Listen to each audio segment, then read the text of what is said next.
So let's talk about 4 different major technology project examples that that you might be doing, either implementing new systems or migration. So one of them might be you're changing a primary ERP system. So the main system that's running your organization.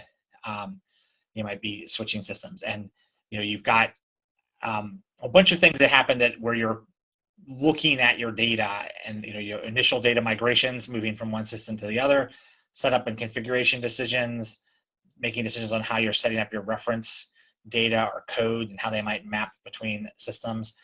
Maybe you're having to redevelop or transition a lot of your ongoing system integrations from the old system to the new system, understanding where it was connecting to and where it's going to.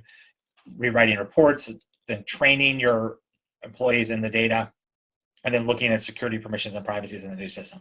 So these are all things, all considerations that as you're working on them, they're really data governance related activities. So if you don't have a strong data governance structure or process or set of tools, this can become a challenge. It can be something that you end up doing more ad hoc than you want to, or as you'll hear me say over and over in this presentation, the real issue is that you will make all these decisions, and once you're done, you will not have captured any of the reasons or the explanations, or in many cases, the details of what those decisions were.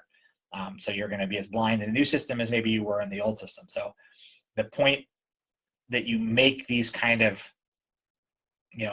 knowledge-driven decisions around how you handle your data is the best time to capture that information into your knowledge base around your data moving forward. It's so much harder to look back and say, well, why did we do it that way? Does anyone remember?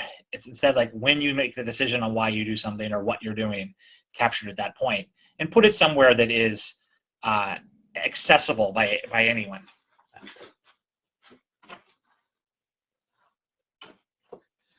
Sorry about that. Step away for 1 second. Okay. Next is the reporting tool migration. So this is maybe you're implementing a new reporting tool, or maybe a new operational data store or warehouse, or some sort of database migrations. Really anything that requires you to rewrite a bunch of reports.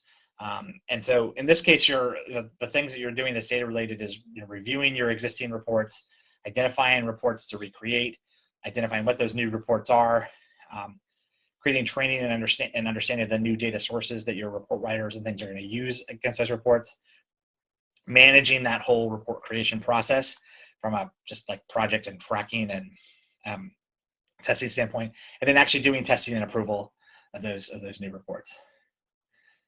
Maybe we're talking about implementing a new point solution. So as opposed to your primary system, maybe you're putting in a new CRM or your some other third-party system, a bolt-on system within your system. So again, you've got the data migrations, the setup, the code things, system integrations, report writing, data training, security.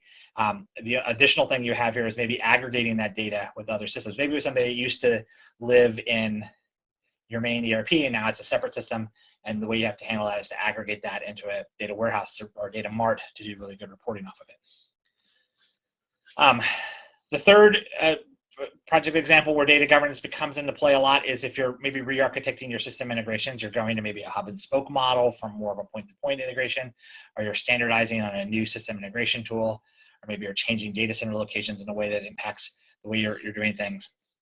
And so you might need to document the business requirements of those integrations, understanding the source and target systems, building data mappings between these things, getting approval of those mappings, developing the actual integration specifications and details, creating test cases and validation plans, managing the testing process, and then at the back end of this, short-term and long-term transparency, understanding of what was built and how everything works for both kind of lineage tracking and also maintenance and support of those. So all 4 of these projects, I'm sure projects that many of you have either seen occur, have been through on your own, or maybe planning on have happen.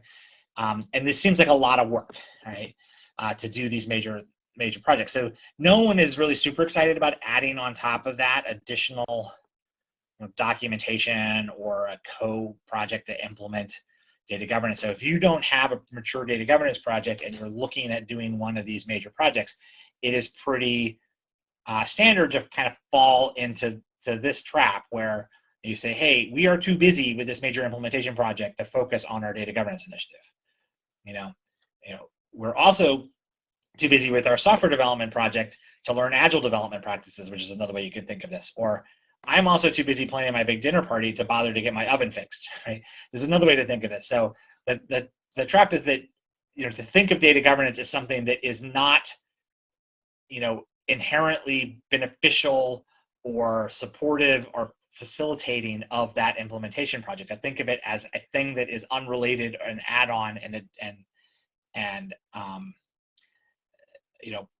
gets in the way of that project. Like, but that's like saying, hey, we don't have time to implement agile development because we're too busy doing software development. Well, if you're not going to be doing project management, your software development project's going to work. If you're not doing data governance, your data related project isn't going to work.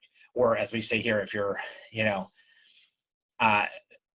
planning to make a big dinner and you're too busy to get your oven fixed, like that's not going to help. So that's the way to kind of think of this. Data governance is a thing that is designed to, if you think of it as something that should make your implementation project more successful and build better buy-in and better long-term support for it. The flip side of this also is that not only can data governance, there's a cycle here, not only can data governance support a better implementation of this technology project, but almost more importantly, a major implementation of a data-related project, technology project that has a lot of data work in it, like we just talked about, is the best way to help your data governance initiative. Meaning, it is very difficult, as I said before, for people to look in the past and say, why did we make that decision?